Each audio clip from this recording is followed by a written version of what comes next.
بسم اللہ حامدن و مسلین و مسلمہ اما بعد۔ ادارہ مرکز روحانیات سے آپ کا بھائی حافظ محمد زکریا جمال نقشبندی حاضر ہے آپ کی خیریت کی دعاؤں کے ساتھ۔ ناظرین، آج ہم آپ کو بڑا مجرب، بڑا آسان اور تیر بہدف عمل پیش کرنے جا رہے ہیں۔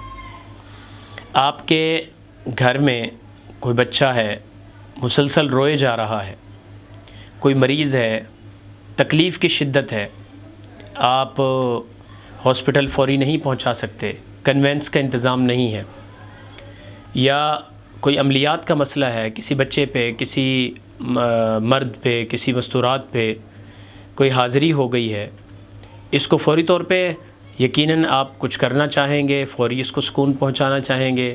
نہ عامل فون اٹھا رہا ہے، نہ ڈاکٹر سے آپ رابطہ کر پا رہے ہیں، نہ گاڑی والا فون اٹھا رہا ہے، تو کیا کریں گے؟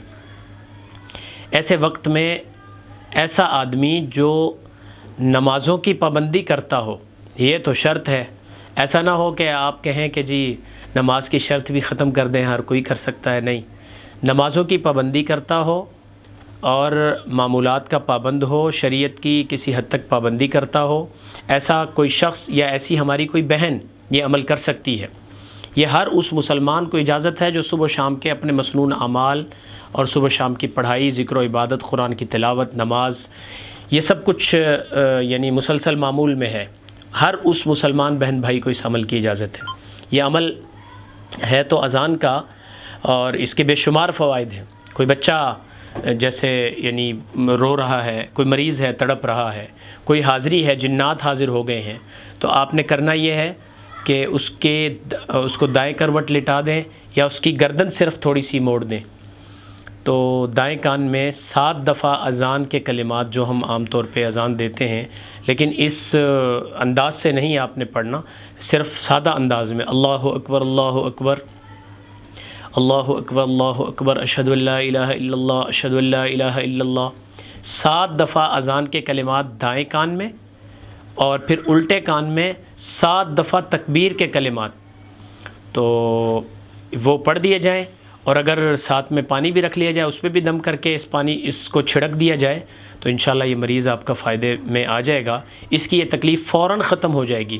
وہ بعد کا معاملہ ہے کہ اب اس کا علاج کیسے کرنا ہے، لیکن اس بات کا خیال رہے کہ اذان صرف آپ نے پڑھنی ہے، اس پر مریض پر آپ نے شف نہیں کرنی، پھونک نہیں مارنی۔ اس کو ہرگز یہ غلطی آپ لوگوں میں سے کسی ایک نے نہیں کرنی۔ بار بار میں آپ کو عرض کر رہا ہوں، دم کرنے والی غلطی آپ نے نہیں کرنی۔ دم کرنے کا بڑا نقصان ہے، اس کو صرف وہ عاملین کر سکتے ہیں جو اس کی تمام باریکیوں سے واقف ہیں۔ ہر شخص ہر کسی کو دم نہیں کر سکتا، حتیٰ کہ بچوں کو رونے کا جو دم کرنے والے لوگ ہیں، ان کو بھی بعض دفعہ اس طرح شدید نقصان ہوتا ہے کہ وہ ساری زندگی اپنے زخم چاٹتے رہتے ہیں، پھر ان کا کوئی ہاتھ نہیں پکڑتا، ان کی کوئی ہیلپ نہیں کرتا۔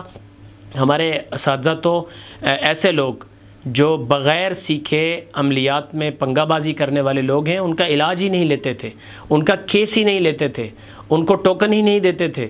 اتنی سختی تھی ہمارے حضرت کی اس حوالے سے، جو بغیر ہم دنیا کے جتنے بھی کام ہیں وہ سب تو سیکھ کر کے کرتے ہیں، لیکن دم کا، قرآن کا، دین کا، ان چیزوں کو ہمیں سیکھنے کی کوئی ضرورت نہیں ہے۔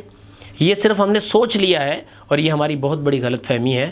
یہ غلط فہمی ہمیں دور کرنی چاہیے، اور یہ اعمال، دم، قرآن اور جو اذکار، صبح شام کے مسنون صدقہ دینے کا طریقہ، اعمال کرنے کا طریقہ، یہ سب کچھ ہمیں سیکھنا چاہیے۔ مسائل، یہ سب چیزیں ہم اپنے پاس سے خود ہی مفتی بن جاتے ہیں، ہر حوالے سے خود ہی مجتہد بن جاتے ہیں، تو یہ ہماری غلط روش ہے اور ہماری غلط سوچ ہے۔ اس منفی سوچ کو ہمیں ختم کرنا ہوگا۔ تو یہ عمل کرتے وقت صرف اذان پڑھنی ہے، اس سے آپ کو ہرگز نقصان نہیں ہوگا، یا پانی پہ دم کر کے اس پانی کے چھینٹے لگانے سے بھی آپ کو ہرگز نقصان نہیں ہوگا، اور اگر آپ نے دم کیا تو اس کے نقصان کے خطرات ہیں۔ آج کے لیے اتنا ہی کافی ہے۔